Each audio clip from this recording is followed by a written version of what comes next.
ఇప్పుడు పెద్ద జ్ఞానవాసి మసీదు ఇలాంటివి టెంపుల్ ని ఆనుకునే ఉండటం, టెంపుల్ లో ఉండటం, ఈ కాన్ఫ్లిక్ట్ ఏంటి? వరంగల్లో కరీమాబాద్ లో ఒక మాన్యుమెంట్ ఉంది. అది మొత్తం హిందూ టెంపుల్స్ కి సంబంధించిన స్తంభాలతో ఉంటుంది, కానీ అది మాస్క్. స్థల పురాణం మెయిన్ కదా. చాలా స్థల పురాణాలు link to the Ramayana Mahabharata. What do you think విష్ణువు శివుడు ఇది ఒక కల్పిత వాదన అంటారా?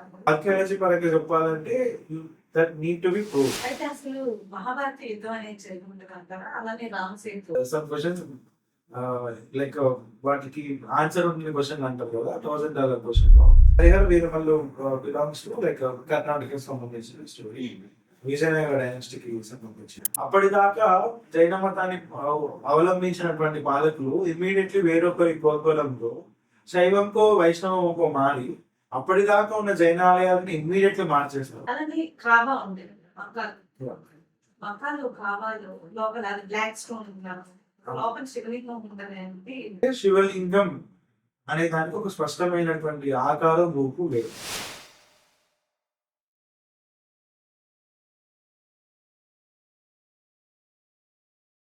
హాయ్, నేను Rekha, welcome to Rekha spotlight. So part 1 లో మన ఆర్కియాలజిస్ట్ అరవింద్ గారితో తెలంగాణ హెరిటేజ్ గురించి, ఆంధ్ర హెరిటేజ్ గురించి ఇలా డిఫరెంట్ టాపిక్స్ మాట్లాడే కదా. ఇప్పుడు అసలు నేషనల్ వైడ్ ఇండియా హెరిటేజ్ ఎలా ఉంది, ఏవేవి ముందంజలో ఉన్నాయి, ఏవేవి వెనక ఉన్నాయి, బయటికి తీయాల్సిన పాయింట్స్ ఏవేంటి, ఇలాంటి ఎన్నో టాపిక్స్ ఈ దాంట్లో తెలుసుకుందాం ఈ పార్ట్లో. ఇది పార్ట్ 2.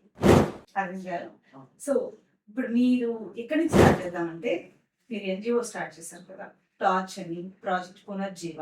ఈ ప్రాజెక్ట్ పునర్జీవ అనేది కొంచెం ప్రాజెక్ట్ కి అంత ఎఫెక్టివ్ గా ఎఫిషియెంట్ గా ఉంది కదా, సో అక్కడి నుంచి స్టార్ట్. సో టార్చ్ అంటే team of research on culture and heritage అండి. సో మేము హెరిటేజ్ అండ్ కల్చర్ మీద పనిచేస్తున్నాము. టార్చ్ అని ఎందుకు పేరు పెట్టినామనంటే, టార్చ్ అంటే వెలుతురు. సో చీకట్లో ఉన్న చరిత్రకి వెలుతురు ఇస్తాము అనే ఒక పాయింట్ లో ఒకటైతే, రెండవది టీమ్. సో ఐ బిలీవ్ సమిష్టి కృషి లేనిదే ఏది పాసిబుల్ కాదు అని, I cannot do anything in my self అన్నట్టు. అందుకని team of research on culture and heritage torch అని పెట్టినాము.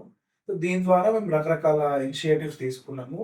ఈ జనరేషన్, ఈ యంగర్ జనరేషన్ కి తెలంగాణ హెరిటేజ్ ఆర్ కల్చర్ ని స్కూల్ ఏజ్ నుంచి కాలేజ్ ఏజ్ నుంచి వాళ్ళ లోపలికి తీసుకెళ్ళి వాళ్ళలో అవేర్నెస్ తీసుకొచ్చి మాన్యుమెంట్స్ గురించి జనాలలో పాపులారిటీ తీసుకురావాలి. దాని ఇంపార్టెన్స్ చెప్తే దాని బాగా వాళ్ళు చూసుకుంటారు. వాళ్ళకి కావాల్సింది దాని గొప్పతనం చెప్పడం మాత్రమే. ఇప్పుడు ఒక వస్తువుకి సంబంధించి వాల్యూ ఉంది అని అంటే దాన్ని చూసే కోణం వేరుంటది. నార్మల్ రాయి అయితే ఒక రకంగా చూస్తారు, అదే ఒక జెమ్ అయితే ఇంకొక రకంగా చూస్తారు. రెండు రాలే. అదే ఇంకొంచెం గట్టిగా అయితే డైమండ్ అవుతుంది. నార్మల్ ఉన్న రాయికి కాళ్ళ కింద మెట్లాగా చేసి పైకి ఎక్కడానికి వాడుతుంటాం. అదే దాన్ని కొంచెం శిల్పంగా చేస్తే బయట ద్వారపాలకుల్లాగా ఉంటుంది. దాన్నే ప్రాపర్ దేవుడి శిల్పంగా చేస్తే గుళ్ళో పూజలు అందుకుంటుంటారు. దాన్ని మనం ఎట్లా చూస్తున్నాం అనే కోణాన్ని బట్టి ఉంటుంది. సో మేము ఆ కోణాన్ని, పర్స్పెక్టివ్ని జనాల్లోకి తీసుకెళ్ళాలని చేస్తున్నాం. దాంట్లో మేము చేస్తుంది ఏంటంటే ప్రాజెక్టు పునర్జీవ. యూజువల్గా చరిత్రని మనం 4-5 రకాల అంశాల ద్వారా మనం చరిత్రని పునర్లిఖితం చేస్తుంటాం, పునర్నిర్మాణం చేస్తుంటాం. వాటిలలో ముఖ్యంగా శాసన ఆధారాలు అని అంటాం. శాసనాలలో వచ్చినటువంటి విషయాలు, శాసనాలలో రాసినటువంటి విషయాల ఆధారంగా చరిత్రని రాయడం అనేది ఒకటి. రెండవది తాళపత్ర గ్రంథాలు కావచ్చు, మిగతా వాటి ఏదైనా పుస్తకాలు, ప్రాచీన పుస్తకాలు అంటే వాటి ద్వారా. మూడవది జానపద మౌఖిక పురాణాలు, కథల ద్వారా ఆయా ప్రాంతాలలో ఉండేటువంటి ఓల్డ్ ఏజ్ పీపుల్ చెప్పేటువంటి స్థల పురాణాలు, వీటి ఆధారంగా. నాలుగోది కాయిన్స్ ఆధారంగా, ఆ ఏరియాలలో దొరికిన కాయిన్స్, వాటి మీద ఉండేటువంటి ముద్రలు, వాటి మీద ఉండేటువంటి చిహ్నాల ఆధారంగా చరిత్రను చెప్పాలి.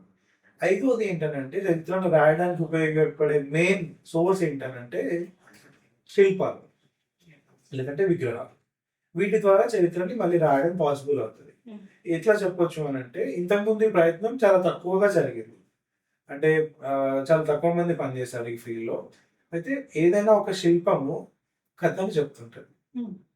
Each sculpture narrates story. So Ramappa దేవాలయంలో ఒక 1800 శిల్పాలు ఉంటే 1800 కథలు ఉన్నాయి.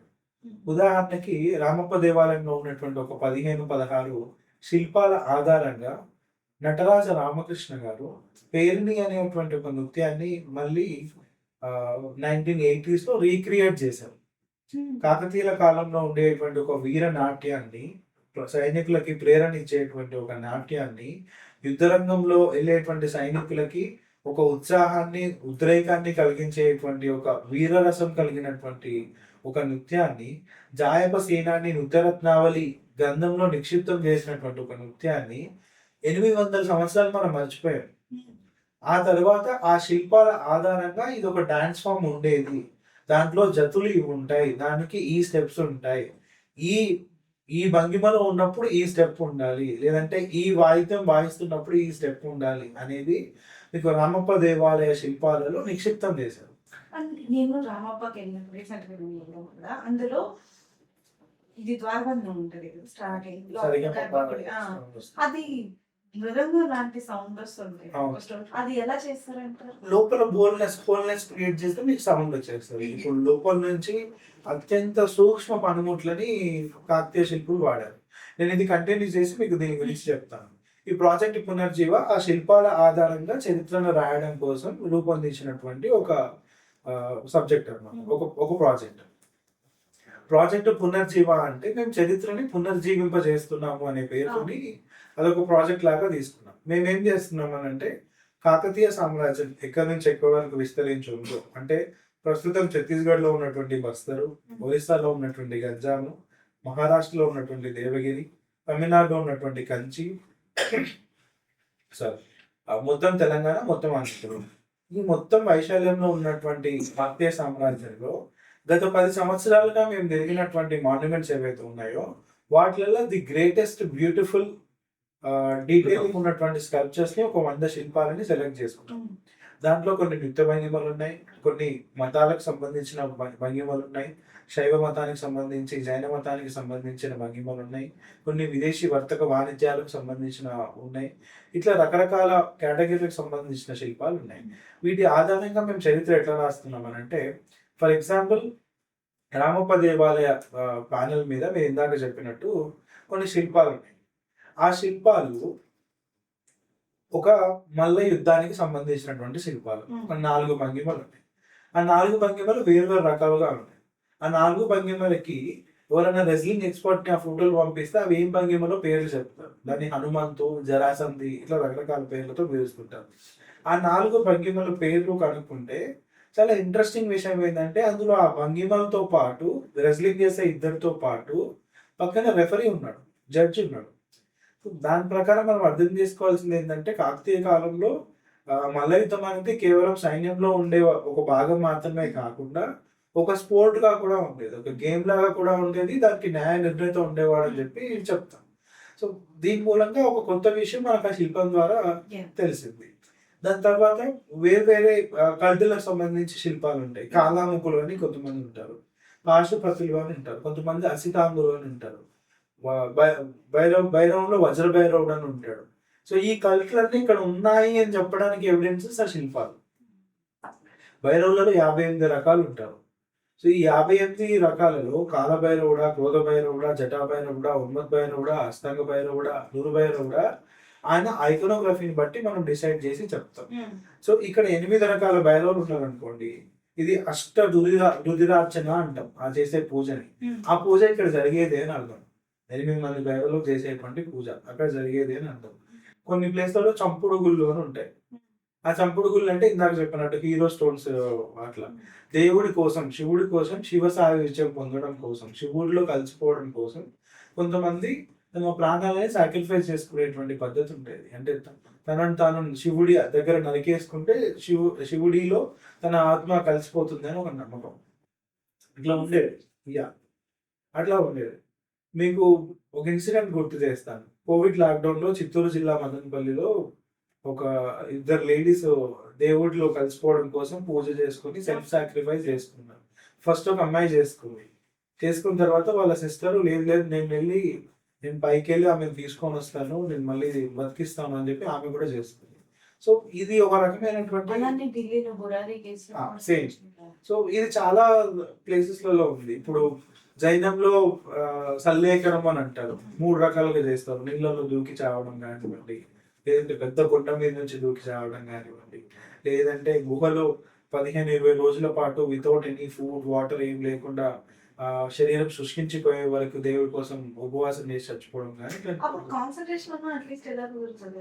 ఇప్పుడు కొంచెం ఆకలేస్తుంది అనుకోండి, ఓ పని చేయలేం కదా. వాళ్ళు అన్నం నీళ్లు అన్ని మానేస్తే అట్లీస్ట్ దేవుడు ధ్యాసలో ఉండాలని ఉన్నా ఎలా ఉంటుంది? ఇప్పుడు ఇంటర్మీడియట్ ఫాస్టింగ్ అని 16 అవర్స్ ఉంటున్నారు కొంతమంది. కొంతమంది మరీ ఘోరంగా 23 గంటలు ఉంటున్నారు కదా. బట్ తర్వాత అని తింటాం కదా. 1 hour రోజు తినకపోతే ఓకే, ఆ, అడ్జస్ట్ చేసుకుంటాం ఆ. బాడీ. నెక్స్ట్ డే ఆకలేస్తుంది. ఆ. ఆ ప్రాణం పోవడానికి ఎన్ని రోజులు పడుతుందో మనకు తెలియదు. 18 to 20 days పడుతుంది. అన్ని రోజులు తినకుండా ఉండాలంటే పాసిబుల్ అవుతుంది. ఎందుకని అంటే ఎంత ఏంటి వాళ్ళకి కావాల్సింది చచ్చిపోవడమే. చచ్చిపోవడమే. ఆకలి ఎప్పుడైతుంది అంటే బతకాలన్న కోరుకున్నప్పుడు ఆకలి అవుతుంది. అలా మెయిన్ మోడ్ చచ్చిపోవడమే. 2 రోజులకు చచ్చిపోయినామా, 3 రోజులకు చచ్చిపోయినామా, 18 days చచ్చిపోయినామా అని సెకండరీ. తినకుండా ఉంటే చచ్చిపోతాం. వాళ్ళ మూటని చావడం, వాళ్ళ మూటని డెత్. సారీ టు సే కొంచెం పిచ్చి కూడా కావాలి.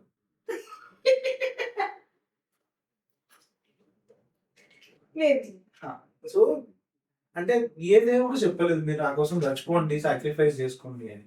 ఇప్పుడు అట్లా అన్నప్పుడు పుట్టించిన దేవుడే చంపాలి కదా. ఉదా ఎల్లారంటే తెలియ వస్తుంది. నీకేం అధికారం ఉంది? దేవుడిని నేను సృష్టించినప్పుడు మళ్ళీ దీంట్లో ఇంకా చాలా మేధావిగా ఏం చెప్తారంటే నాకు చావాలన్న ఆలోచన కూడా దేవుడే ఇచ్చాడు కాబట్టి దేవుడే చేశాడు అంటారు. బతకాలని ఆలోచిస్తే కాదు కదా. కాదు. ఇట్లాంటివి ఉంటాయి.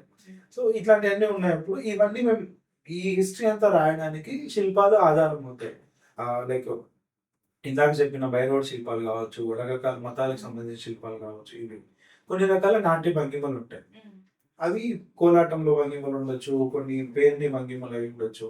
వీటన్నిటిని ఢిల్లీ సుల్తాన్లు దండయాత్రల కాలంలో, దాని తర్వాత మిగతా ప్రకృతి వైపరీత్యాల కారణంగా, ఈ మధ్య కాలంలో మన వాళ్ళు చేసేటువంటి ఆకృత్యాల కారణంగా ఇది ఏంటో ఇప్పుడు మొఘల్స్ వాళ్ళు వచ్చినప్పుడు టెంపుల్స్ ని నాశనం చేశారు, మసీదులు కట్టుకుంటున్నారు. ఇప్పుడు జనాలు మసీదులు నాశనం చేస్తారు. ఇది ఏం సమకాలీన వాళ్ళు ఒక 30% చేసి ఉంటారు దండయాత్రలో భాగంగా. ఇప్పుడు పంచమానాట్లో 70% ఈ 6 నెలల్లో జరిగింది. ఎప్పుడైతే జేసీబీలు వచ్చినాయో, ఎప్పుడైతే ప్రొక్లీనర్లు వచ్చినాయో, ఎప్పుడైతే ఈజీ టూల్స్ వచ్చినాయో పగలగొట్టడానికి, అప్పటి నుంచి ఇది ఎక్కువైంది. బంగారం పేరుతోనా, గుర్తుల పేరుతోనా, రకరకాల పేర్లతోనా, లేదంటే విగ్రహంలో ఏమైనా దొరుకుతుందన్న పిచ్చి ఆలోచనతోనా ఇట్లాంటివన్నీ ఈ 70 years లో జరుగుతున్నాయి. నాకెట్లా తెలుసు అని అంటే, ఇందాక మీకు చెప్పినట్టు ఆర్కియాలజీ రిపోర్ట్స్ అని చెప్పినాయి. దాంట్లో మీకు ప్రాపర్ కొలతలతో సహా మన వాళ్ళు రాసి పెట్టారు. ఆర్కియాలజీ డిపార్ట్మెంట్ వాళ్ళు 1914 నుంచి ఇప్పటి వరకు ఇది రాసి పెట్టారు. ఒక విగ్రహం ఉంటే, గణపూర్ కోటగుళ్ళలో ఒక గణపతి విగ్రహం ఉంటే, ఇది 3 feet హైట్ ఉంది, ఇది ఇట్లుంది, ఇది ఇట్లుంది అని ప్రాపర్ మీకు స్కెచింగ్ అని చెప్పాను కదా. స్కెచ్ చేసి ఉంటుంది, డైరెక్ట్ పేపర్ మీద స్కెచ్ చేసి ఉంటుంది, ఫోటోగ్రాఫ్ లేదు కాబట్టి. ఆ స్కెచ్ లో ఈ విగ్రహం బాగుంటది. 1970లో తీసిన ఫోటోలో బాగుంటది. 1970లో చికాగో యూనివర్సిటీ యుఎస్ వాళ్ళు ఒక సర్వే ప్రాజెక్ట్ చేశారు తెలంగాణలో కొన్ని ప్లేసెస్ మీద. సో ఇప్పుడు మన హెరిటేజ్ తీసుకుంటే ఓవరాల్ గా ఇండియా వైపు ఏ స్టేట్స్ ఫ్రంట్ ఎండ్ లో ఉంది?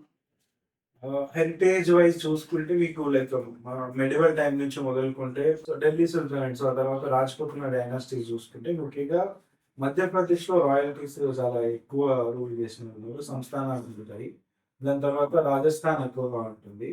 And at the same time Delhi కూడా, బికాస్ క్యాపిటల్ టౌన్, దాంట్లో హెరిటేజ్ ప్రాపర్టీస్ అంటే యూటీ కూడా కాబట్టి సెంట్రల్ గవర్నమెంట్ ప్రొటెక్ట్ చేస్తూ ఉంటుంది.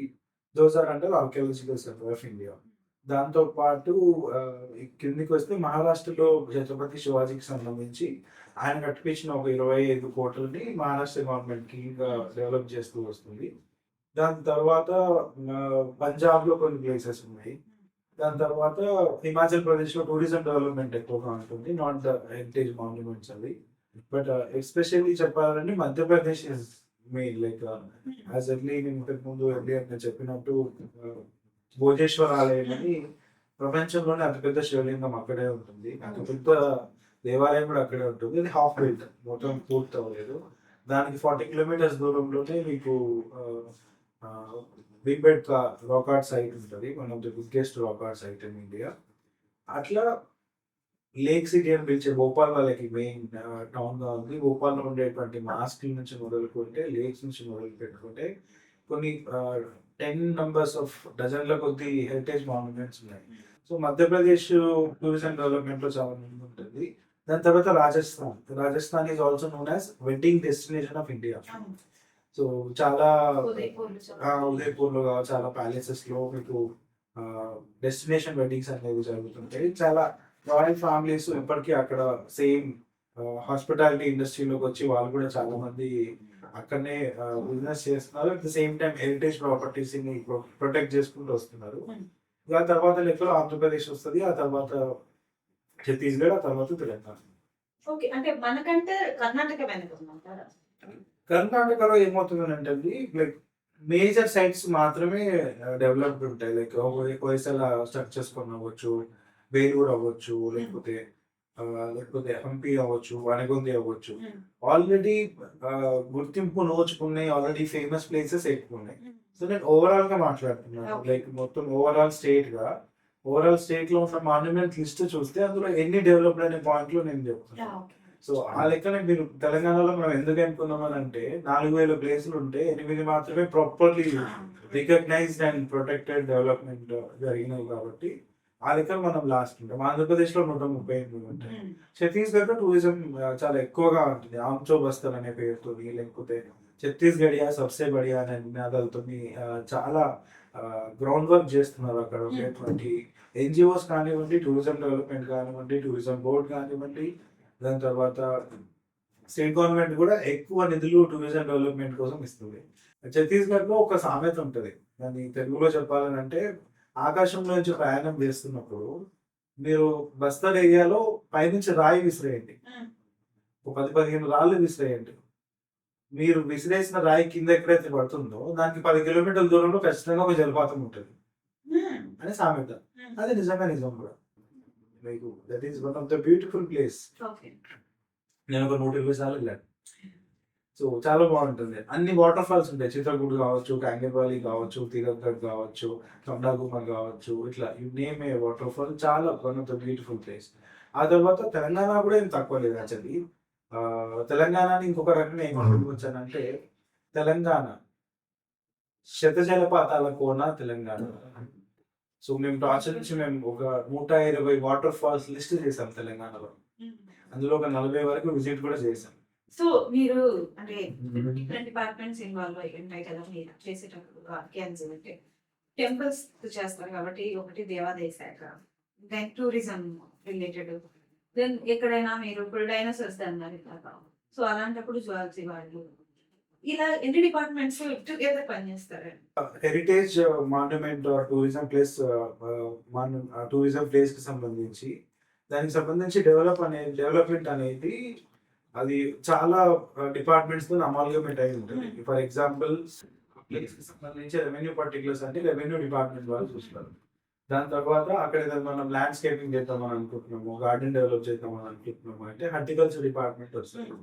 అక్కడ ఏదైనా ఫారెస్ట్ స్పీసెస్ ఏదైనా ఉంటే, టేకు లాంటి చెట్లు ఉన్నాయి, పెద్ద వేగి లాంటి చెట్లు ఉన్నాయంటే ఫారెస్ట్ డిపార్ట్మెంట్ ఇన్వాల్వ్మెంట్ ఉంటుంది. అది ఇన్ కేస్ ఆ మాన్యుమెంట్ మున్సిపాలిటీ అండర్ లో ఉంది అనుకోండి, మున్సిపల్ డిపార్ట్మెంట్ ఉంటుంది. అది కాకుండా అర్బన్ డెవలప్మెంట్ అథారిటీస్ కొన్ని ఉంటాయి. హైదరాబాద్ లో కూడా అని, వరంగల్ లో కూడా అని ఇట్లా ఉంటాయి.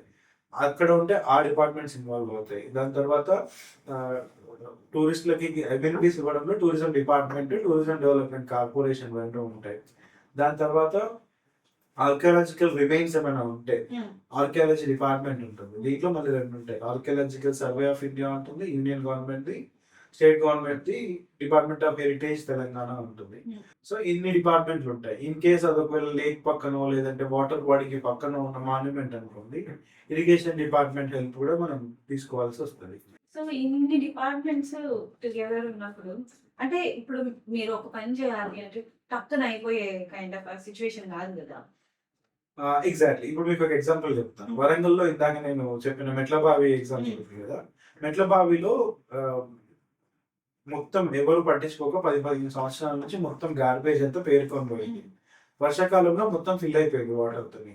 ఆ వాటర్ క్లీన్ చేయాలి. అది నేను ఎవరికి లెటర్ పెట్టాలి, అక్కడ మొదలవుతుంది క్వశ్చన్. సో సో నేను ఆర్కియాలజీ డిపార్ట్మెంట్ వాళ్ళకి వెళ్ళి లెటర్ ఇస్తే that is not our protected monument, అది మా రక్షిత కట్టడం కాదు అని చెప్తారు. స్టేట్ వాళ్ళది కాదు కదా అని ఏఎస్ఐ వాళ్ళని అడుగుతారు, అది మాది కాదు మాన్యుమెంట్ అని అంటారు. అక్కడ ఏం టెంపుల్ లేదు కాబట్టి ఎండోమెంట్ వాళ్ళు మాది కాదు అని అంటారు.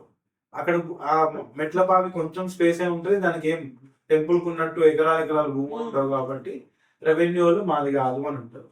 మున్సిపల్ డిపార్ట్మెంట్ వాళ్ళు మున్సిపల్ డిపార్ట్మెంట్ మాదే కానీ అది మా అండర్ లో ఉంది కానీ అది పురాతన కట్టడం కాబట్టి ఆర్కియాలజీలో చేయాలి, మేము చేయమని అంటారు. ఇన్ కేస్ ఫైర్ డిపార్ట్మెంట్ దగ్గరికి మనం వెళ్ళి మీ దగ్గర ఫైర్ ఇంజన్లు ఉంటాయి కదా, అప్పుడప్పుడు లైక్ కొన్నిసార్లు ఖాళీగానే ఉంటారు కదా, సో కొంచెం హెల్ప్ చేయండి వాళ్ళని అడిగితే వాళ్ళు ఏమంటారు, వీళ్ళెవరు మాది కాదు మాది కాదు మాది కాదు అని అంటారు. జనరల్లీ కాదు కూడా, వాళ్ళని అనడానికి ఏం లేదు. సో మనం ఏం చేస్తాం, ఇక జిల్లా పాలనాధికారి జిల్లా కలెక్టర్ గారి దగ్గరికి వెళ్ళి ఇది పరిస్థితి మేడం, నేను అప్పుడు మేడం గారిని అడిగిన, మేడం ఇది పరిస్థితి, వీళ్ళెవరు మాది కాదు అంటున్నారు, but it is heritage monument, 800 year old monument. And ఇంకా సౌత్ ఇండియాలో ఎక్కడ లేని విధంగా వరంగల్లో మెట్ల బావులు ఉన్నాయి, ఇన్ని మెట్ల బావులు ఇంకే టౌన్లో కూడా సౌత్ ఇండియాలో లేవు, we need to protect it అని చెప్తే మేడం వెంటనే వీళ్ళందరూ డిపార్ట్మెంట్కి లెటర్ రాస్తారు. లెటర్ రాసి వీళ్ళు మాకు రిపోర్ట్ ఇవ్వండి 1 week లో, దాని ఎవరి డిపార్ట్మెంట్ ఏంటి దాని పరిస్థితి ఏంటి అని రిపోర్ట్ అడుగుతారు. వీళ్ళు ఎవ్వరు మాది కాదు అని రిప్లై ఇస్తారు ఆటోమేటిక్గా, కాదు కూడా కాబట్టి, ఎందుకంటే నేను చెప్పాను కదా ప్రొటెక్టెడ్ కాదు. సో ఇమీడియట్లీ ఏం చేయాలి, ఫస్ట్ ప్రొటెక్ట్ చేయాలి దాన్ని. అక్కడ రెవెన్యూ డిపార్ట్మెంట్ వాళ్ళ పని మొదలవుతుంది. అసలు ఆ సైట్కి ఎంత ల్యాండ్ ఉంది, దాని పూర్వోత్తరాలు ఏంటి, బ్యాక్గ్రౌండ్ ఏంటి, దాని రెవెన్యూ పర్టికులర్స్ లో దానికి ఎంత ల్యాండ్ అలొకేట్ అయింది, అది ఎవరి పేరు మీద ఉంది ముందు నుంచి, అది ఒకవేళ పట్టా ల్యాండా కాదా, లేదంటే శిఖం భూమా, లేదంటే గవర్నమెంట్ ల్యాండా, ఇవన్నీ తీస్తారు. తీసిన తర్వాత రెవెన్యూ డిపార్ట్మెంట్ వాళ్ళు దాన్ని మున్సిపాలిటీలో ఉంది. సో అసలు ఎక్స్కవేషన్స్ చేసేటప్పుడు ఏమేం ప్రొసీజర్స్ ఇన్వాల్వ్ అయి ఉంటాయి, అసలు ఎలా చేస్తారు? Basically individual persons or NGOs excavation చేయడానికి గవర్నమెంట్ ఆర్కియాలజీ డిపార్ట్మెంట్ అది మాత్రమే డిపార్ట్మెంట్ మాత్రమే చేయాలి. అయితే ప్రొసీజర్ ఎట్లా ఉంటుందంటే ముందుగా పొటెన్షియల్ ఉన్న సైట్లని గుర్తింపు చేస్తారు. లైక్ ప్రిలిమినరీ ఎక్స్ప్లోరేషన్ అని అంటారు. ప్రిలిమినరీ ఎక్స్ప్లోరేషన్ లో లైక్ ఏదైనా మౌండ్ అంటారు, దిబ్బలు అంటారు కదా, దిబ్బలు కానివ్వండి, లేదంటే ఆ పొలం తినేటప్పుడు లేదంటే ఏదైనా సైట్ లో పాట్లు దొరుకుతాయి, లేదంటే కాయిన్స్ దొరుకుతాయి, లేదంటే హిస్టారికల్లీ ఆ ప్లేస్ ఎక్కడ రిజిస్టర్ అయి నోటెడ్ అయి ఉంటానో, లైక్ కోటిలింగాల లాంటివి శాసనాలు పుస్తకాలు నాణ్యాల దగ్గర ఇట్లా ఉంటే ఆ ప్లేస్ ని పొటెన్షియల్ ఉన్న సైట్ గా రికగ్నైజ్ చేస్తారు. రికగ్నైజ్ చేసి లోకల్లో మనకి ముందుగా టెక్నికల్ అసిస్టెంట్ ఉంటారు ఆర్కియాలజీ డిపార్ట్మెంట్. ఆ టెక్నికల్ అసిస్టెంట్ ఈ ఫీల్డ్ విజిట్ చేసిన రిపోర్ట్ ని ఆ జిల్లాకు సంబంధించిన అసిస్టెంట్ డైరెక్టర్ ఉంటారు, వారికి సబ్మిట్ చేస్తారు. సబ్మిట్ చేసిన తర్వాత అసిస్టెంట్ డైరెక్టర్ ఫీల్డ్ విజిట్ కి వెళ్తారు.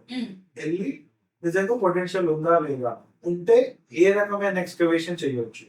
లైక్ 3 రకాల ఎక్స్కవేషన్స్ ఉంటాయి, small excavation, mid excavation, bigger excavation. So ఆ ఎక్స్కవేషన్ లో దేనికి సజెస్ట్ చేయాలి, అక్కడ ఉన్నటువంటి పొటెన్షియాలిటీ, ఆ ప్లేస్, ఆ లొకేషన్, లొకాలిటీ, అక్కడ ఉన్నటువంటి సిచ్యువేషన్స్ ఆధారంగా డైరెక్టర్ ఆఫ్ ఆర్కియాలజీకి వీళ్ళు ఒక రిపోర్ట్ పంపిస్తారు. మేము ఎక్స్ప్లోరేషన్ చేస్తాము, ఈ సైట్ కి వెళ్ళాము, ఈ ప్లేస్ ఎక్స్కవేట్ చేయడానికి పొటెన్షియల్ ఉంది, హెరిటేజ్ కల్చర్ కి సంబంధించిన రిమైన్స్ ఇక్కడ ఉండే అవకాశం ఉంది, ప్రీవియస్ గా ఇవి దొరికినాయి ఈ ఏరియాలో ఫ్రమ్ ద లాస్ట్ 10-20 years నుంచి ఇవి దొరికినాయి, సో ఎక్స్కవేషన్ చేస్తే ఇంకా దొరికే అవకాశం ఉంది అని చెప్పి రాస్తారు. డైరెక్టర్ ఆఫ్ ఆర్కియాలజీకి రాస్తారు. ఆర్కియాలజీ డైరెక్టర్ దాన్ని ఆర్కియాలజికల్ సర్వే ఆఫ్ ఇండియా నుంచి అప్రూవల్ తెచ్చుకోవాల్సి ఉంటుంది ఎక్స్కవేట్ చేయడానికి.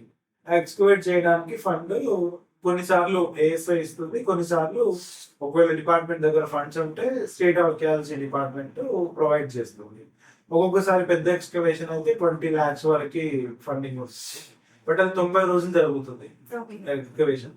దాని తర్వాత చిన్న ఎక్స్కవేషన్ అయితే 3 లక్షల నుంచి స్టార్ట్ అవుతుంది, 2 లక్షలు, 3 లక్షలు, 5 లక్షలు, అట్లా డిపెండ్స్ అపాన్ ద సైట్. అప్పుడు ఆ సైట్ ని 2 ఏడీలకి అప్పగిస్తారు ఎక్స్కవేషన్ కోసం. అండ్ ఓన్లీ సమ్మర్ టైమ్ లో చేస్తారు, లైక్ చలికాలం డిసెంబర్ నుంచి మొదలుకొని మార్చ్ ఏప్రిల్ వరకు ఇది ఎక్స్కవేషన్ చేసే సీజన్ అనమాట. లైక్ వర్షాలు ఎక్కువ లేకుండా, వర్షాకాలం లేకుండా, దాని తర్వాత ఈజీగా తవ్వినప్పుడు బయటకు వచ్చే పరిస్థితి ఉంటుంది. బురద బురద నీళ్ళు లేకుండా లోపల ఉన్నటువంటి పాటరీ మనం తీసేటప్పుడు పగిలిపోకుండా ఉండడానికి ఆ టైంలోనే ఛాన్స్ ఉంది. అందుకని ఆ టైంలో సెలెక్ట్ చేసుకుంటారు. ఇద్దరు అంటే ఆ జిల్లా కన్సర్న్ ఎవరైతే ఏరి ఉంటారో వాళ్ళు ఆ పక్క జిల్లా నుంచి లేదంటే తెలంగాణలో ఇంకేదైనా జిల్లా నుంచి డిప్యుటేషన్ మీద ఆ ఎక్స్కవేషన్ సైట్ లో ఇన్ఛార్జ్ గా ఇద్దరిని వేస్తారు. ఒకరు సైట్ ఇన్ఛార్జ్ ఉంటారు, ఇంకొకరు సైట్ సూపర్వైజర్ ఉంటారు. వీళ్ళకి తోడుగా ఆర్కియాలజీ చదువుతున్న స్టూడెంట్స్ కొంతమంది ఉంటారు, ఫీల్డ్ ఎక్స్పర్ట్స్ కొంతమంది ఉంటారు. దక్కన్ కాలేజ్ ఆఫ్ ఆర్కియాలజీ అని పూణేలో ఉంది. దాని తర్వాత ఆంధ్రాలో ఐ మీన్ ఆంధ్రప్రదేశ్ లో విజయవాడలో ఆంధ్ర కాలేజ్ లో ఉంది. దాని తర్వాత గుంటూరు విశ్వవిద్యాలయంలో ఆర్కియాలజీ ఉంది. సో ఉస్మానియా యూనివర్సిటీలో ఆర్కియాలజీ ఉంది. సో ఈ స్టూడెంట్స్ ఆల్రెడీ చదువుతున్నారు కాబట్టి వాళ్ళకి ప్రిలిమినరీ నాలెడ్జ్ ఉంటుంది కాబట్టి వాట్ ఈస్ ఎక్స్కవేషన్ అనేది. సో వాళ్ళని హెల్ప్ కింద తీసుకుంటారు. అది కాకుండా అక్కడ కొంతమంది స్కిల్డ్ లేబర్, అన్స్కిల్డ్ లేబర్ అంటే రెండు కేటగిరీలు ఉంటాయి. ఎవరికైతే ఇంతకు ముందు ఎక్స్పీరియన్స్ ఉంది, ఎక్స్కవేషన్ చేసి తవ్విన ఎక్స్పీరియన్స్ ఉందో వాళ్ళని స్కిల్డ్ లేబర్ కింద తీసుకుంటారు. ఎవరికైతే ఫస్ట్ టైం చేస్తున్నారు, వాళ్ళకి ఏం నాలెడ్జ్ లేదంటో అట్లాంటి వాళ్ళని అన్స్కిల్డ్ లేబర్ కింద తీసుకుంటారు. స్కిల్ లేబర్ చేసే పని ఏంటంటే అన్స్కిల్డ్ లేబర్ ముందు పైన మొత్తం క్లీన్ చేస్తారు అనమాట. పైన ఏదైతే ఉపరితలం ఉంటుందో దాన్ని క్లీన్ చేస్తారు. యూజువల్ గా ఆర్కియాలజికల్ రిమేక్స్ మీకు 1.5 feet 2 feet లోపలనే దొరుకుతాయి. ఆ 1 feet లోపలికి తవ్వే బాధ్యతని మనకి అన్స్కిల్డ్ లేబర్ చూసుకుంటారు. ఎక్కడైతే ఒక చిన్న పాట్ ముక్కనో పాటరీనో ఏదైనా రావడం మొదలైందో అక్కడ నుంచి ఆ పనిని స్కిల్డ్ లేబర్ చూస్తారు. సో చిన్న చిన్న పరికరాలు ఉపయోగించి వాటిని ఎక్స్కవేట్ చేస్తారు. ఎట్లాంటి మిషనరీ ఉపయోగించకుండా చేస్తారు. ఇది చేసేటప్పుడు ఆర్కియాలజీ స్టూడెంట్స్ సూపర్వైజర్ ఉంటుంది, వాళ్ళ మీద సూపర్వైజర్ ఉంటారు, వాళ్ళ మీద ఇద్దరు ఏడీలు ఉంటారు. సో అలా ఎక్స్పెరిమెంట్ చేసిన వాళ్ళు, మీరు పార్టిసిపేట్ చేసిన వాటిలో ద బిగ్గెస్ట్ అంటే ఏంటి? అంటే ఇది బలి చేశాను నేను, ఇది కొనుక్కున్నాను నేను. అయితే ఇండివిజువల్ పర్సన్ ని ఒక ఎన్జిఓ తరఫున ఉన్నాం కాబట్టి మేము direct machinery or technical tools ని ఉపయోగించి ఎక్స్కవేట్ చేయడానికి వీలు ఉంటుంది. అథారిటీ మాకేమి ఉండదు. మేము లైక్ మాకు దాని మీద నాలెడ్జ్ ఉంది. ఆ నాలెడ్జ్ ని మేము వాళ్ళకి హెల్ప్ అయ్యేలాగా చేయగలుగుతాం అక్కడ సైట్ లో. లైక్ ఆల్రెడీ వచ్చిన పాటరీ ఏదైతే ఉంటుందో, వచ్చిన రిమైన్స్ ఏవైనా ఉంటాయో వాటిని ట్రెంచ్లు అంటారు. ఆ ట్రెంచ్ల నుంచి తీసి దాన్ని సెపరేట్ ఒక పర్టికులర్ ప్లేస్ లో పెట్టి దాన్ని రికార్డ్ చేయడం మానంటారు. దాని సైజ్ ఎంత ఉంది, చుట్టుకొలత ఎంత ఉంది, వైశాల్యం ఎంత ఉంది, విడ్త్ ఎంత ఉంది, బరువు ఎంత ఉంది. ఒకవేళ కాయిన్ దొరికింది అనుకోండి, మనకున్న నాలెడ్జ్ తో కాయిన్ ఏ కాలంది, దాని సైజులు ఎంత, దాని వెయిట్ ఎంత, ఇట్లాంటిది రికార్డ్ చేయడం అనేది మా పని ఉంటుంది మాక్సిమం. మేము డైరెక్ట్ ఎక్స్కవేషన్ లలో ఇన్వాల్వ్ కాము. నేను మనకి ఎక్స్కవేషన్ లలో పార్టిసిపేట్ చేసిన లాస్ట్ 2 years బ్యాక్ ఒక 45 days వరకు ఉండే మంచి ఎక్స్పీరియన్స్. ఆ టైంలోనే మనకి స్టప్ హోల్సేల్ ఫిగర్ దొరికింది. మొన్న రీసెంట్ గా జరిగిన ఎక్స్కవేషన్ లలో 370 కాయిన్స్ దొరికినాయి. సీసా polling coins 2000 year old coins దొరికినాయి మనగిరి సైజ్ లో. ఆ తర్వాత అప్పుడప్పుడు పెంబర్తిలో మనకి ఒక టీటీ దొరికిందని అప్పుడు న్యూస్ వచ్చింది 5 years బ్యాక్. సో ఆ ట్రెజర్ ట్రోవ్ అంటాము. భూమిలో దున్నుతున్నప్పుడు జేసీబీ దున్నుతున్నప్పుడు అది వచ్చింది.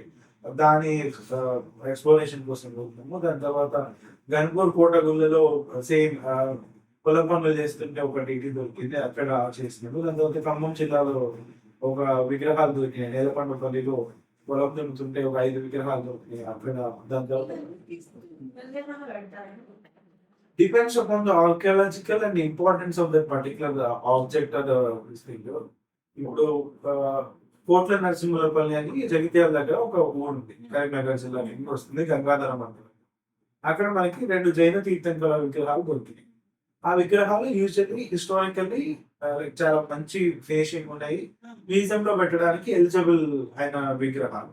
అయితే విలేజెస్ ఆబ్జెక్ట్ చేస్తారు మనకి, లైక్ మా ఊర్లో దొరికింది మా ఊర్లోనే ఉండాలి, గాడ్ కాబట్టి మా ఊర్లోనే ఉండాలి, తీసుకెళ్ళడానికి వీలు లేదు అన్నప్పుడు డిపార్ట్మెంట్ వాళ్ళు చెప్పే ఒకటే క్లాజ్ ఏంటంటే మీ ఊర్లో ఉంచండి, కానీ ప్రాపర్ ఒక ఫెసిలిటీస్ ఇచ్చి ప్రాపర్ మెయింటెనెన్స్ తో పెట్టుకుంటే మీ ఊర్లోనే ఉంచుకోండి అని అంటాం.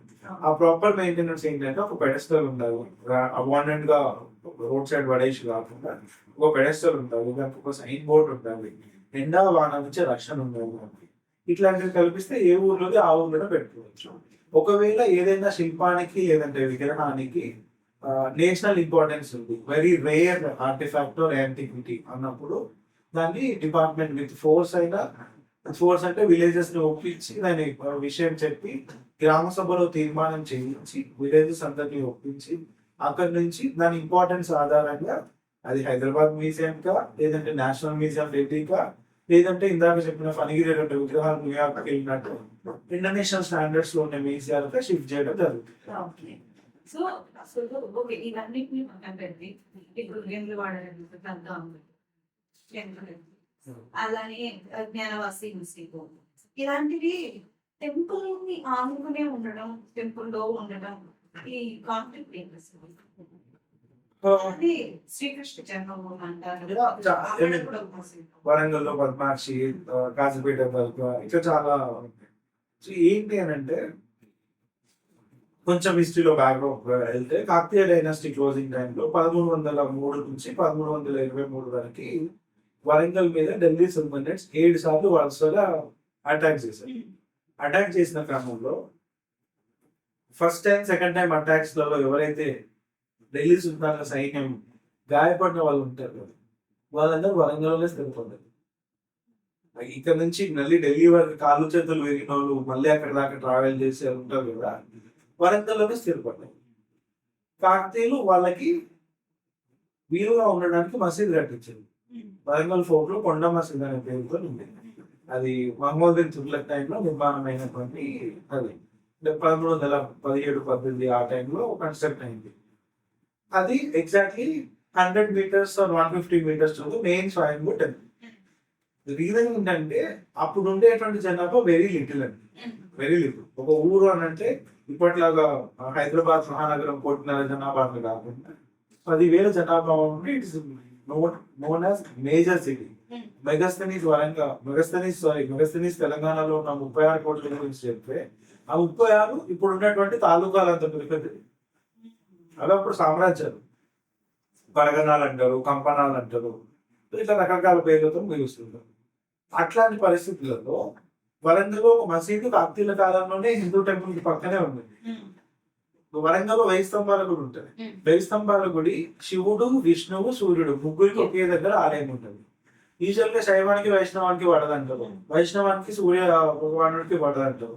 బట్ ఆ ముగ్గురికి ఒకే దగ్గర ఆలయం నిర్మాణం చేయించి సేమ్ కాంప్లెక్స్ లో ముగ్గురికి ఒకే నందిని ఎదురుగా పెట్టి సర్వమత ఏదంటే సర్వకుల సౌభ్రాతృత్వాన్ని ఆనాటి పాలకులు చాటారు. సేమ్ వే మీకు మసీద్ ని నిర్మాణం చేసేది.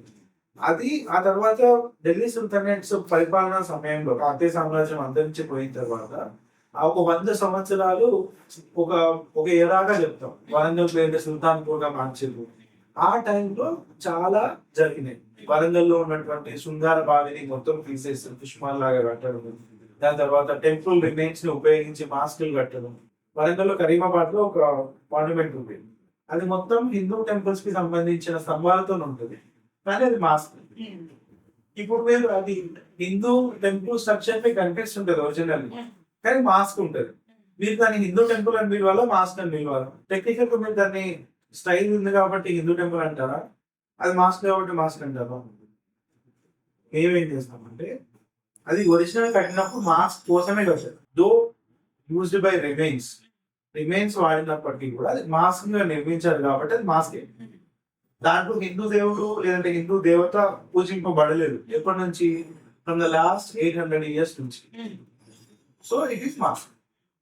ఇఫ్ ఇన్ కేస్ 800 years నుంచి ఏదైనా ఒక దేవతా విగ్రహమో దేవుడి శిల్పమో విగ్రహమో ఉంటే it is known as Hindu monument అని మనం చెప్పుకోవచ్చు. ఇట్లాంటి కాన్ఫ్లిక్ట్ ఉంటాయి. కాజీపేట దర్గా ఉంది వరంగల్లో, అది దుర్గేశ్వర ఆలయం అని చెప్తున్నారు. పద్మావక్షి ఆలయం ఉంది, అది పద్మావతి ఆలయం అని చెప్తుంటారు. సో ఇట్లా మార్పులు జరుగుతుంటాయి. సో ఈ కాలంలోనే ఫేమస్ ఎక్కడెక్కడైతే మాన్యుమెంట్స్ ఉంటాయో అక్కడే సేమ్ మాస్కులు కట్టడం పద్ధతి ఉంది. సేమ్ ఇప్పుడు మీరు వెంగళవాడ ఒకటి అన్నారు కదా, కాళేశ్వరం మీరు టెంపుల్ చూస్తే ముక్తీశ్వర శివలింగం ఉండే ఏదైతే కాళేశ్వరం టెంపుల్ ఉందో కాళేశ్వరం టెంపుల్ ని ఆనుకుని మాస్క్ ఉంటుంది. మీరు వరంగల్లో 1000 స్తంభాలు ఇప్పుడు ఎదురుగా ఎగ్జాక్ట్లీ మాస్క్ ఉంటుంది. సో ఆ టైంలో అది మెయిన్ టౌన్ లో ఉండే ప్లేస్ ఇవన్నీ. సో ఢిల్లీ సుల్తానేట్స్ తర్వాత ఒక 100 సంవత్సరాలు 120 years వరకు ఆ అక్కడ ఉండేటువంటి సుబేదార్ల పాలన జరిగింది. ఢిల్లీ సుల్తాన్ల ద్వారా వాళ్ళ సామంతులైనటువంటి సుబేదార్ల పాలన జరిగింది కాబట్టి మెయిన్ ప్లేసెస్ లో ఎక్కడెక్కడైతే చౌరస్తాలు మెయిన్ ప్లేసెస్ ఉంటాయో అక్కడ మాస్టర్లు కట్టించడం జరిగింది. సో అక్కడ కట్టినప్పుడు వరకు కూడా ఓకే, కానీ ఎక్కడ గొడవ వస్తుంది అంటే రెండు ఆడుకుని ఉన్నప్పుడు గొడవ వస్తుంది. సో ఆ పీసెస్ దాంట్లో దీంట్లో కలుస్తుంటాయి, స్తంభాలు దాంట్లో దీంట్లో కలుస్తుంటాయి, అప్పుడు క్లాష్ వస్తుంటాయి. సో తలనొప్పి వల్ల వచ్చేది ఏంటంటే అందరి దేవుడు సమానమైంది. కాకపోతే ఈ రాజులు చేసేటువంటి కొన్ని తప్పు ఇప్పుడు ప్రమాదాలను తీసుకొని వస్తున్నాయి. అప్పటిదాకా జైన మతాన్ని అవలంబించినటువంటి పాలకులు ఇమ్మీడియట్లీ వేరొకరి ప్రోద్బలంతో శైవంకో వైష్ణవంకో మారి అప్పటిదాకా ఉన్న జైన ఆలయాలను ఇమ్మీడియట్లీ మార్చేస్తారు. మార్చేసేటప్పుడు చిన్న టెక్నికల్ మిస్టేక్ ఏం జరుగుతుందంటే ఆల్రెడీ ఉండే టెంపుల్ ఏదైతే ఉంటుందో లోపల విగ్రహాన్ని మాత్రమే మార్చగలరు. ముందుండే ద్వారపాలకులను కానీ వాటి మీద ఉండే శిల్పాలను కానీ మార్వలేదు. అది పాసిబుల్ కాదు, లేదంటే మొత్తం కొట్టేయాల్సి వస్తుంది. సో అట్లా మార్గకుండా లోపల విగ్రహాన్ని మార్చినప్పుడు గొడవ వస్తుంది. ముందేమో శైవ ద్వారపాలకులు ఉంటారు, లోపల విష్ణుమూర్తి విగ్రహం ఉంటుంది. సో ఇట్లాంటివి జరుగుతుంది. దాని తర్వాత కొన్ని మిస్టేక్స్ ఏం జరుగుతుంటాయి అంటే ఊరు బయట ఎక్కడో ఒక విగ్రహం దొరుకుతుంది. ఆ విగ్రహాన్ని పూజించి ప్రతిష్ఠింపజేయాలని గ్రామస్తులకు ఉంటుంది. కొత్త భవనము, కొత్త బిల్డింగ్ లేదంటే కొత్త గుడి కట్టడానికి బడ్జెట్ ఉంటుంది. సో ఆల్రెడీ ఉన్నదాన్ని వాడడం అనే దాంట్లో ఏ టెంపుల్ అయితే అన్నట్టు దేవుడిని విగ్రహం ప్రతిష్ఠిస్తారు. అక్కడ క్లాషెస్ ఉంటాయి. పుణేలో నాకు ఊరు ఉంటుంది, ఆయన ఊరు దగ్గర, వరంగల్ జిల్లా. అక్కడ 2 శాసనాలకు పూజలు చేస్తున్నారు. ఎందుకు చేస్తున్నారు అంటే శాసనాలకు విష్ణుమూర్తి బొమ్మ ఉంటుంది.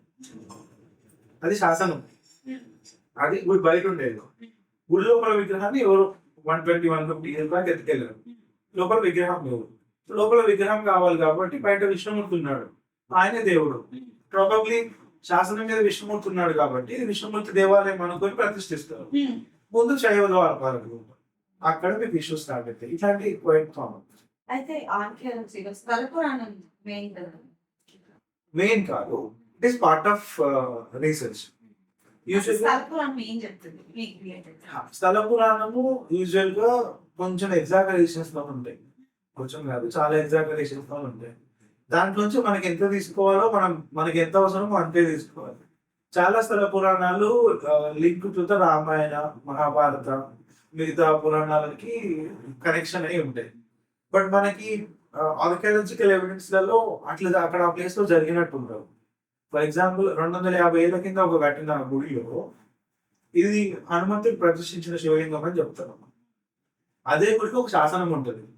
ఆ శాసనం పలానా రాజు పలానా డేట్ రోజు, ఎగ్జాంపుల్ బుద్ధిరోద్గారి నామ సంవత్సర వైశాఖ శుద్ధ పాఠమి రోజు శంకుస్థాపన చేసి ఆలయ ప్రాణ ప్రతిష్ఠ చేసింటే శాసనం ఉంటుంది. దాని అర్థం ఏంది, ఈ టెంపుల్ ఎప్పుడు కట్టిరో డేట్ తో సహా మనకు ఉన్నట్టే. కానీ స్థల పురాణం ఏం చెప్తుంది, హనుమంతుడు ప్రతిష్ఠించిందని చెప్తుంది. ఈ ఎవిడెన్స్ ఏదైతే ఉందో మౌఖిక పురాణం, స్థల పురాణానికి రిటర్న్ ఎవిడెన్స్ లేదు. మేము రిటర్న్ ఎవిడెన్స్ మీద ఎక్కువ బిలీవ్ చేస్తున్నాం. ఏది దొరకనప్పుడు స్థల పురాణంలో మన లాజికల్ థింకింగ్ ఉపయోగించి ఏది అప్రోప్రియేట్, ఏది జరుగుతుంది. ఎగ్జాంపుల్ పాండవుల గుట్టల గురించి చెప్తాను. పాండవుల గుట్టలు అనే పాండవులు ఉన్నారనే ఒక దానికి అవుతాం. అయితే అసలు మహాభారత యుద్ధం అనేది జరుగుతుంది అంటారా? అలానే Ram Setu $1000 question. Some questions like వాటికి ఆన్సర్ ఉన్న క్వశ్చన్ అంటారు కదా, $1000 క్వశ్చన్ అవి అట్లాంటి. రామసేతు ప్రూవ్ అయింది అనేది లైక్ సుప్రీంకోర్టు జడ్జిమెంట్ కూడా వచ్చింది. రామసేతు ఉందంటే రాముడు ఉన్నట్టే. అలానే మహాభారతం జరిగిందంటే కృష్ణుడు ఉన్నట్టే. ద్వారక ఉంది కదా, నరేంద్ర మోడీ గారు ద్వారక వెళ్ళి చూసి వచ్చారు రీసెంట్ గా. ఐ మీన్ సబ్మెరైన్ టూరిజం కూడా చేస్తున్నారండి. ఇప్పుడు డైరెక్ట్ టూరిస్ట్ వెళ్ళి సముద్రంలో ఉన్న ద్వారకను చూసే అవకాశం కూడా ఉంది. సో అట్లా స్థల పురాణాలు కొన్ని వ్యాలిడ్ ఉంటాయి, కొన్ని ఆ వ్యాలిడ్ మనం టెక్నికల్. పాండవులు గుట్లాగానే పాండవులు వచ్చి ఉంటారనే మనం రఫ్ ఐడియా కాదు. ఇక్కడ ఎయిటింగ్స్ ఉంటే అవి 118 ఎట్లా కార్బన్ డేటింగ్ అనేది చేపిస్తున్నాం. లేదంటే మనకి వీడియో మెటీరియల్ ఏం వాడారు, లేదంటే అక్కడ కలర్ ఏం వాడారు, ఆ పిగ్మెంట్స్ ఏం పిగ్మెంట్స్ ఉన్నాయి, పెయింటింగ్స్ లలో ఏమేమి జంతువులు ఉన్నాయి, అవి ఏ కాలానికి సంబంధించినవి, వాటి అనాటమీ ఎట్లా ఉంది, ఇదంతా చూడాలి. ఇదంతా చూసి ఒక కంక్లూజన్కి రావాలి. జస్ట్ పాండవులు అనగానే పాండవులు వచ్చినారంటే ఇష్టం. So what do you think కృష్ణుడు విష్ణువు శివుడు వీళ్ళంతా కానీ ఇది ఒక కల్పిత వాదన అంటారు, లేదంటే ఒక ఎనర్జీ ఉందంటారు. ఆర్కియాలజీ ప్రకారం చెప్పాలంటే కల్పిత పాత్రలు, ఆర్కియాలజీ పరంగా చెప్పాలి, మైథాలజీ పరంగా చెప్పాలంటే దేవుడు. సో ఎట్లా చెప్పాలంటే ఆర్కియాలజీ పరంగా చెప్పాలంటే that need to B prove.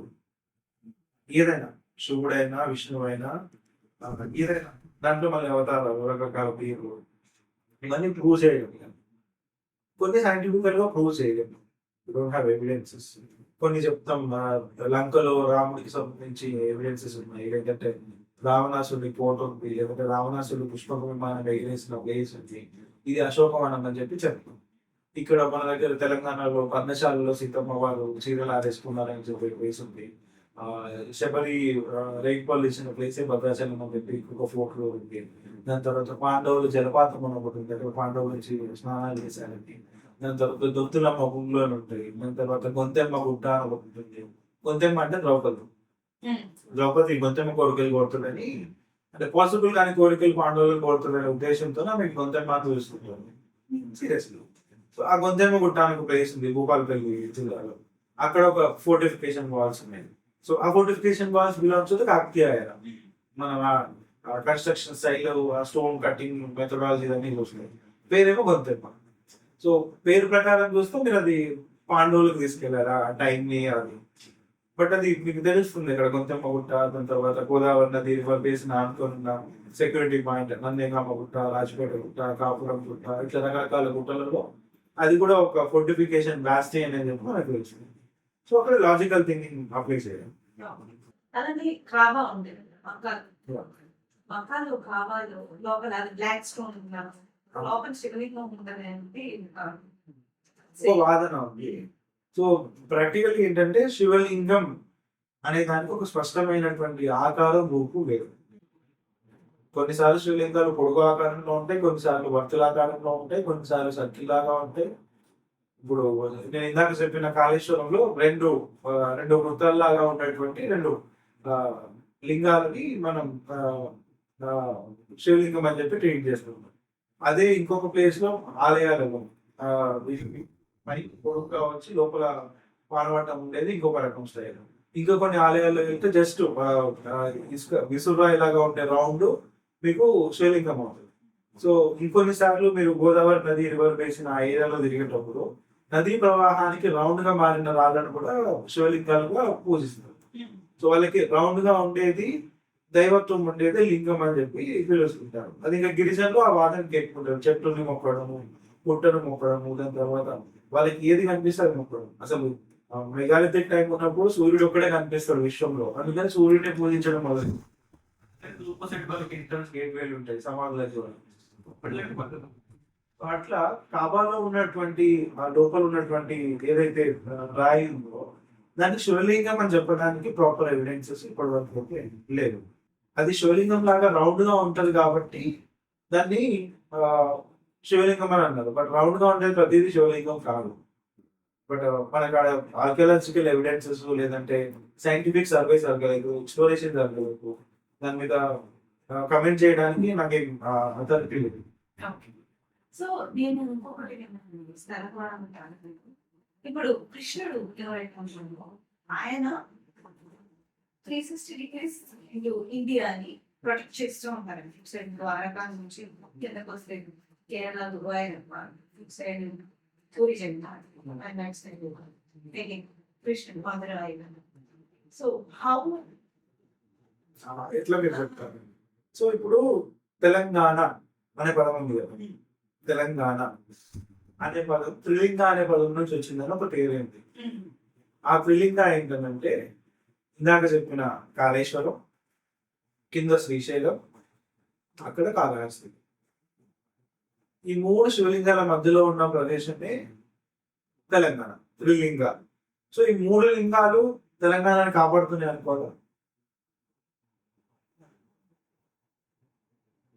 మూడు బార్డర్స్లలో మూడు పెద్ద శైవాలయాలు ఉన్నాయి. ఈజ్ దట్ మీన్స్ శివలింగం ప్రొటెక్ట్ చేస్తుంది అని అనుకోవాలి. 3 బార్డర్ ప్లేసెస్ లో ఉన్నాయి. మీకు ఏ డెఫినేషన్ ప్రకారం తెలంగాణ ల్యాండ్ తెలంగాణగా పిలువబడింది? 1953 కంటే ముందు తెలంగాణ ప్రాంతం సరిహద్దులు వేరు కదా. కాకతీయ సామ్రాజ్యంలో త్రిలింగా అని పిలువబడే సరిహద్దులు వేరు కదా.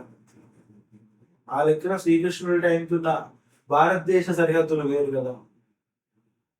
ఇప్పుడు ఉన్నటువంటి లైక్ టిబెట్ కావచ్చు, నేపాల్ కావచ్చు, ఇటు బంగ్లాదేశ్ కావచ్చు, ఆల్మోస్ట్ ఇరాన్, ఇరాక్ వాళ్ళకి కూడా, మొత్తం ఆఫ్ఘనిస్తాన్ వాళ్ళకి కూడా మనకి అశోకుడి కాలంలోనే మొత్తం పార్ట్ ఆఫ్ ద యూనియన్ ఇండియాగా ఉండేది కదా.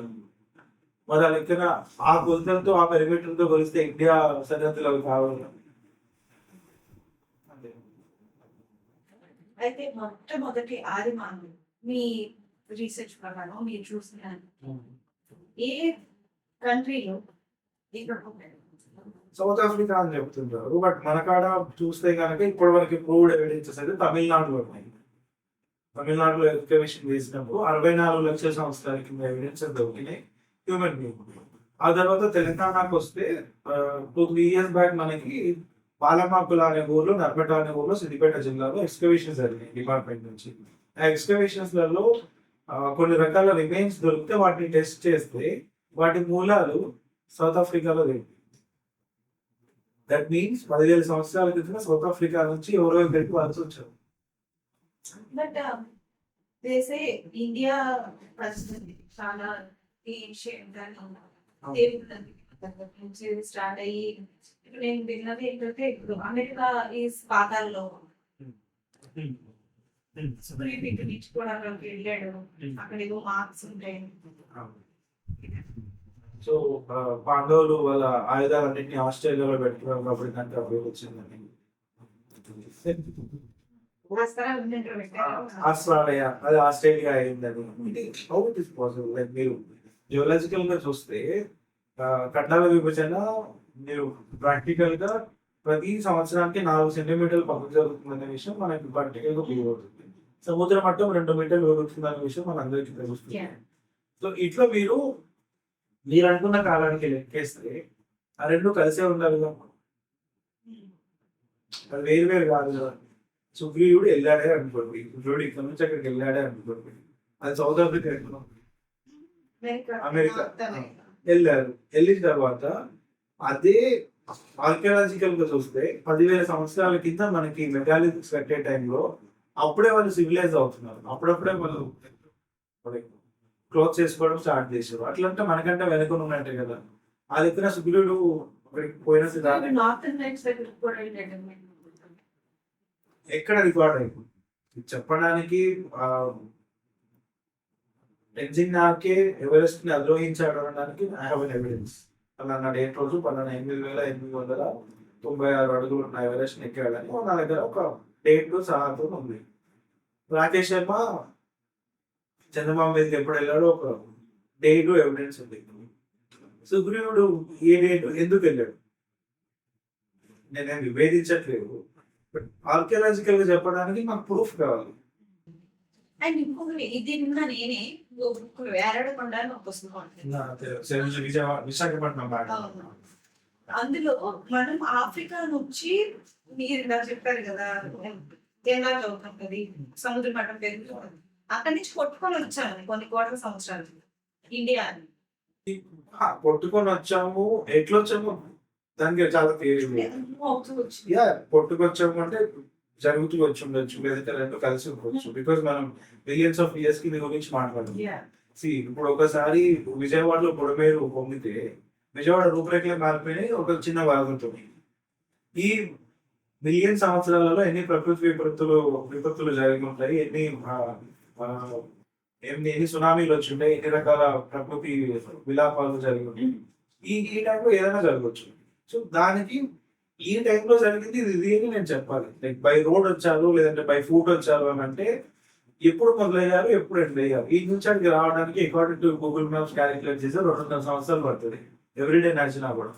Is that possible? చాలా మంది ఇప్పుడు బైక్ రైడ్స్ చేస్తున్నారు, మొత్తం ఆల్ ఓవర్ కంట్రీ చేస్తున్నారు. ఫ్రమ్ ఇండియా, హైదరాబాద్ నుంచి కూడా చేస్తున్నారు. ఇండియా హైదరాబాద్ నుంచి లండన్ వరకు డైరెక్ట్ రోడ్వే ఉంది ఇప్పుడు. సో అట్లా అలాగే మన ఉందా? ఎందుకంటే మనకి వలసలు చాలా క్వైట్ కామన్ గా జరిగినాయి. ఎందుకంటే మీరు ఉదాహరణకి చూస్తే ఎక్కడో భద్రాద్రి కొత్తగూడెం ఇంకెక్కడో బస్తారు. ఈ రెండింటికి సంబంధించి మీకు కనెక్షన్స్ తెలుస్తాయి. అక్కడ ఉపయోగించేటువంటి పనిముట్లు కానివ్వండి, వ్యవహార పద్ధతులు కానివ్వండి సేమ్ కనిపిస్తున్నాయి. ఈ మధ్యలో 700 కిలోమీటర్లు గ్యాప్ ఉండింది. మీరు ఇంకొక విషయం ఆలోచిస్తే ఈ శాసనాలు అనే విషయాలు పక్కన పెడితే కాకతీయ సామ్రాజ్యం ఎగ్జాంపుల్ తీసుకుంటే గణపతి దేవుడు 75 సంవత్సరాలు రూల్ చేశారు. Warangal was it capital town. Warangal నుంచి మొదలు పెడితే ఒరిస్సాలో గంజాం ఆయన వాడర్. నేను బై రోడ్ ట్రావెల్ చేస్తే 12 గంటలు పడుతుంది. బట్ ఏ కమ్యూనికేషన్ సిస్టమ్ ఇప్పుడు అంత ప్రాపర్ రోడ్ ఉంది, 5G టెక్నాలజీ ఉంది, మొబైల్ ఫోన్స్ ఉన్నాయి, ఐటీ ఉంది. ఇన్ని ఉన్నా కూడా నేను 12 గంటలు ట్రావెల్ చేస్తే కానీ నేను ఆ ప్లేస్కి రీచ్ అవ్వలేకపోతున్నాను. ఢిల్లీ నుంచి వరంగల్కి రావడానికి 3 నెలలు పట్టేది బై రోడ్. అయినా కానీ 7 సార్లు వచ్చి దండయాత్రలు చేశారు కదా. ఇక్కడ నుంచి గంజాం వెళ్ళడానికి ఎంత టైం పట్టి ఉంటుంది? అన్ని మజిలీలు చేసేవాళ్ళు, ఎన్నిసార్లు ఆగేవాళ్ళు, వాటిలో ఎన్నెన్ని టెంపుల్స్ తిరుగుకుంటూ ఎన్నెన్ని ఊర్లలో విడిది చేసుకుని వెళ్ళేవాళ్ళు. రుద్రందేవి మందడం శాసనంలో అక్కడ ప్రసూతి హాస్పిటల్ కట్టి అక్కడ ఒక 16 మంది నాట్యకర్తలకి ఇల్లుల్లో నిర్మించినట్టు మందడం శాసనం చెప్తుంది. ఆమె బర్త్డే సెలబ్రేట్ చేసుకుంది 1262లో మార్చ్ 25 రోజు. అది శాసనంలో రాసింది. If you can think, Warangal నుంచి మందడం ఎంత దూరం? చాలా దూరం. మీరు గుర్రం మీద వెళ్ళాలి, బండి మీద వెళ్ళాలి, వెహికల్స్ ఏం లేవు. ఇప్పుడు వెళ్తేనే 1 డే పడుతుంది. అప్పుడు ఎన్ని రోజులు జర్నీ పడి ఉంటుంది? సో ఇది మీరు 600 సంవత్సరాల కింద థింక్ చేస్తేనే మీకు ఇంత గందరగోళంగా ఉన్నప్పుడు 50 లక్షల సంవత్సరాల క్రితం ఏ మనిషి ఎక్కడి నుంచి వలస వచ్చిందో ఫిగర్స్. అండ్ ఇంకొకటి ఏమవుతుంది అని అంటే జీనాలజీలో ఒక వ్యక్తి పోయినా కూడా మొత్తం వంశం పోయినట్టే ఉంటుంది. ఇప్పుడు ఫర్ ఎగ్జాంపుల్ ఇక్కడ నుంచి ఎవరైనా ఒక పర్సన్ వేరే దేశానికి వెళ్ళి ఎస్టాబ్లిష్ అయ్యి ఆయన పెళ్లి చేసుకొని ఆయన పిల్లల్ని కానీ ఒక 50 ఏళ్ళు గడిచింది అనుకోండి, ఆయనకు సంబంధించిన వాళ్ళు ఒక 100 మంది అవుతారు. దట్ డజంట్ మీన్ దట్ వాళ్ళు అక్కడే పుట్టారని కాదు, వాళ్ళ రూట్స్ ఎక్కడో ఇండియాలో ఏదో మూలలో ఉండుంటాయి కదా. సో అట్లా ఆఫ్రికా నుంచి ఒక్కరో ఇతరు వచ్చి ఉండొచ్చు, లేదంటే 50 మంది ఒక సమూహం ఒక గుంపు వచ్చి ఉండొచ్చు. వాళ్ళ వంశం ఇక్కడ డెవలప్ అయి ఉండొచ్చు.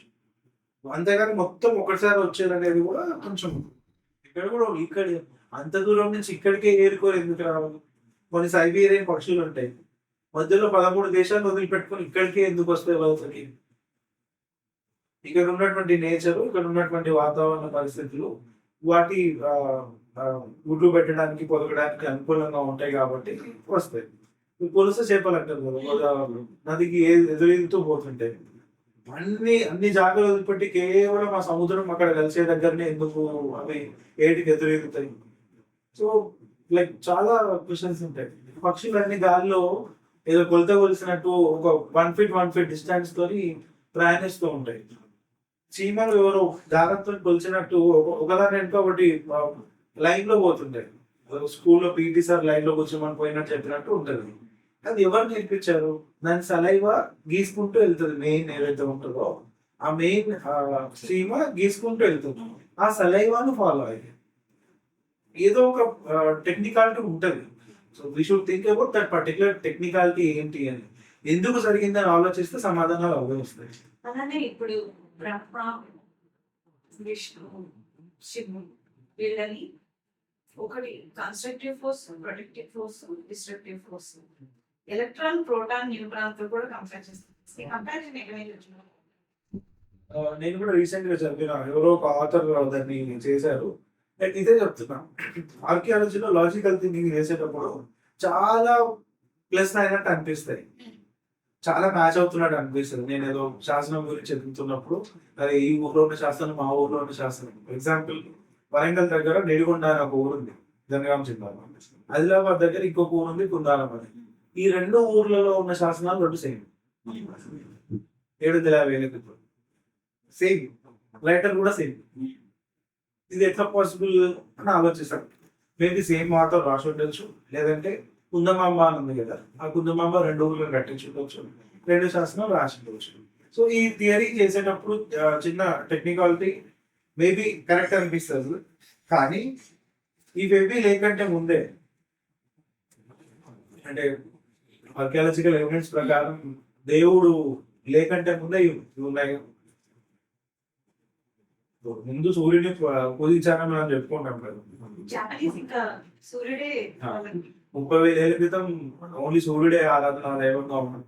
ఇవన్నీ లేవు. విష్ణువు, శివుడు, సూర్యుడు, సూర్యుడు మాత్రమే ఉన్నాడు. శివుడు, విష్ణువు, బ్రహ్మ ఇవి లేవు. బ్రహ్మలో కూడా మళ్ళీ జైన బ్రహ్మ ఉంటాడు, బౌద్ధ బ్రహ్మ ఉంటాడు, హిందూ బ్రహ్మ ఉంటాడు, గణపతిలో కూడా ఉంటాడు, గణపతిలో కూడా ఉంటాడు. అయితే ఇందాక మీరు శివుడికి పైన పడక ఉంటుంది కదా, మెడలో ఉంటుంది శివుడికి. అదే విష్ణుమూర్తికి పైన పడక ఉంటుంది. బోధాసం రెండు పాములే. అదే బౌద్ధంలో ముసిలిందా అంటారు, నాగుపాము పడగని. ఎందుకంటే గౌతమ బుద్ధుడు ధ్యానం చేసినప్పుడు పైన పడగొచ్చి 7 తలల పాము పట్టింది అంటారు, దాన్ని ముసిలిందా అంటారు, నాగముసిలిందా. మీకు అన్ని మతాలకు సేమ్ పాము, పేర్లు వేరు. సేమ్ దేవుడు కూడా ఆల్మోస్ట్ అందరు సేమ్, పేర్లు వేరు. సో ఇందాక మీరు 63 లక్షల సంవత్సరాల ముందు ఫస్ట్ ఆదిమానవ 64 తమిళనాడు. సో వాళ్ళు ఎలా ఉండేవాళ్ళు అని మీరు హైట్ 1 ఫీట్ మనకంటే పెద్దపడ్డాం. బికాస్ ఎక్స్కవేట్ చేసినప్పుడు కొన్ని రకాల రిమైన్స్ దొరుకుతుంటాయి, కొన్ని స్కెల్టన్స్ దొరుకుతుంటాయి, కొన్ని సర్కోఫాగస్ అని అంటారు, శవపేటి పేటి ఉంటుంది, కార్బోనాయిడ్లో కానీ కార్బోనాయిడ్సిస్లో కానీ ఉంటుంది. ఆ డామినాయిడ్సిస్ ని మనం కార్బన్ డేటింగ్ చేసినప్పుడు, లైక్ ఇప్పుడు ఉన్న టెక్నాలజీ మీకు తెలుసు, ఒక చిన్న హెయిర్ ఇచ్చినా కూడా మొత్తం ఏజ్ తో సహా మొత్తం డీటెయిల్స్ వస్తాయి. సో కార్బన్ డేటింగ్ చేసినప్పుడు ఏ ఏజ్ లో చచ్చిపోయారో కూడా మనకు తెలుస్తుంది. అట్లాంటిది ఒక చిన్న ఇంట్రెస్టింగ్ విషయం హైదరాబాద్ మ్యూజియం లో జరిగింది. హైదరాబాద్ మ్యూజియం లో ఒక మమ్మీ ఉంటుంది, సౌత్ ఇండియాలోనే ఒకే ఒక మమ్మీ లివింగ్. అది లైక్ 6th నిజాం 1,50,000 కొన్నారు. అది మ్యూజియం లోనే ఉంది. దాన్ని సిటీ స్కానింగ్ చేసేంత వరకు దాని గురించి మనకున్న భ్రమలన్నీ వేరు. సిటీ స్కానింగ్ చేసిన తర్వాత దాని రిపోర్ట్ వచ్చిన తర్వాత మనకు తెలిసిన విషయాలు వేరు. అప్పటిదాకా 18 సంవత్సరాల వయసున్న ఒక అమ్మాయి, ఆమె రాకుమారి అని మనం పుస్తకాలలో రాసుకున్నాం, అదే చదువుకున్నాం.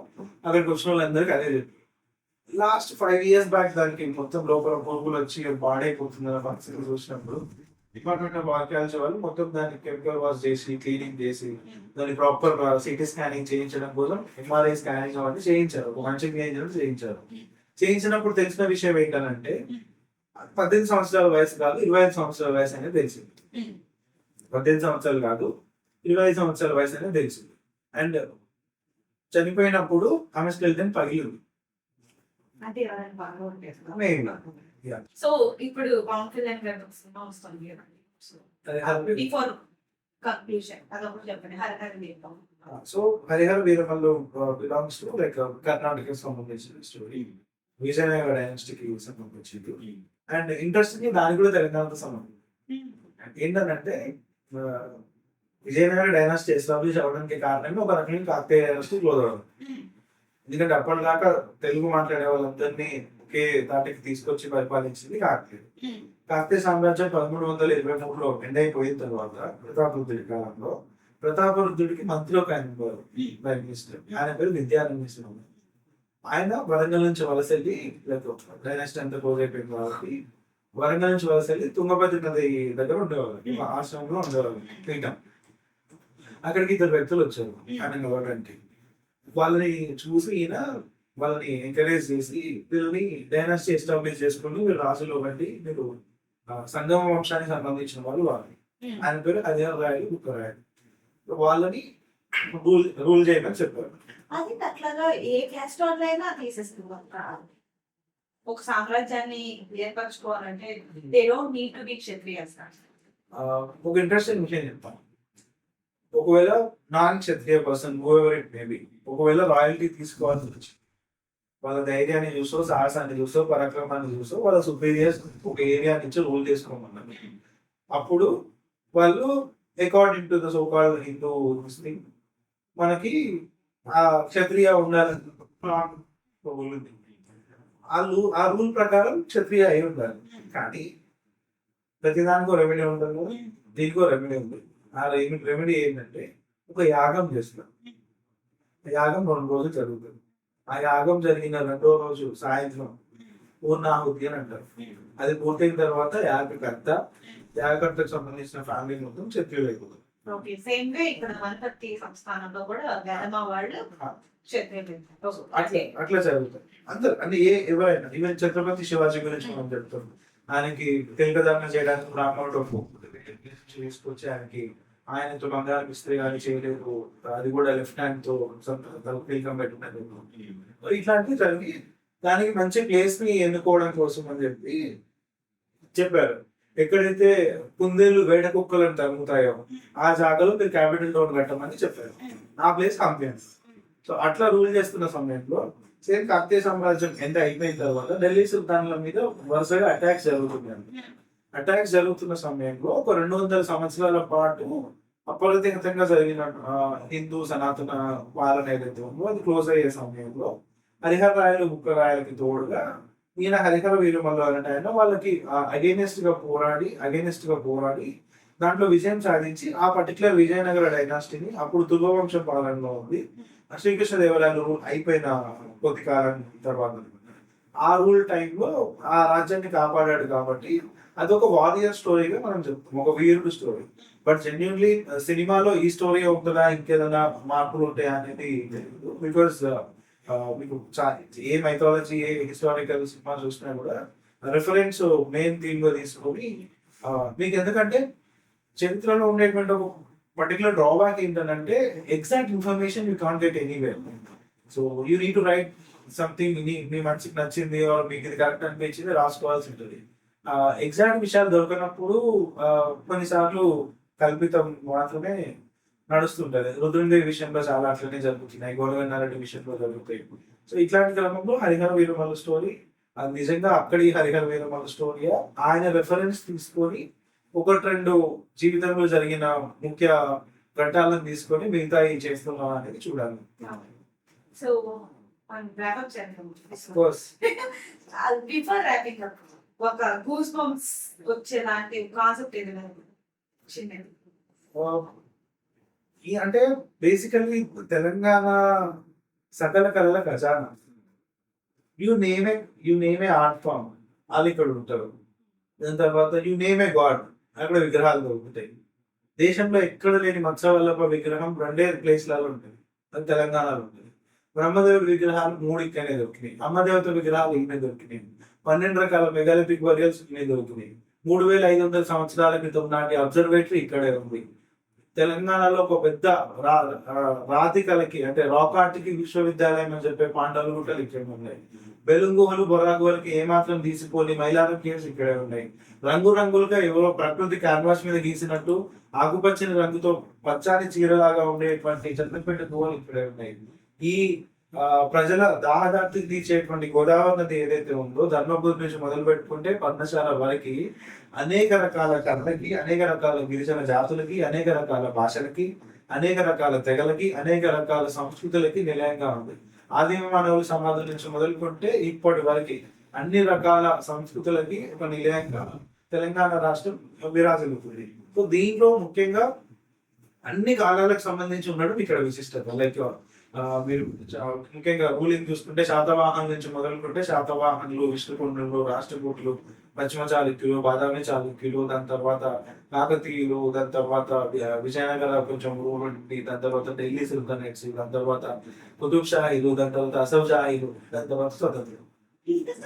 So each dynasty or each time deserves a ప్రతి ప్లేసు, ప్రతి కట్టడం, లేదంటే ప్రతి విగ్రహం, ప్రతి శిల్పం, ప్రతి శాసనం ఒక పుస్తకంగా రాయదగ్గవి, ఒక పుస్తకంగా చేయదగ్గవి, ఇవన్నీ రికార్డ్ చేయదగ్గవి. ఎందుకంటే ఇన్ని విశిష్టతలు, ఇన్ని సంస్కృతులు అమాల్గమేషన్ లాగా ఒక దగ్గర ఏర్చి కూర్చి ఒక దారం లాగా వివిధ రకాల పూలతో చేసిన మాలలాగా ఉండేది తెలంగాణ సకల కళల ఖజానా.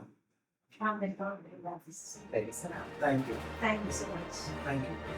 Thanks for being here.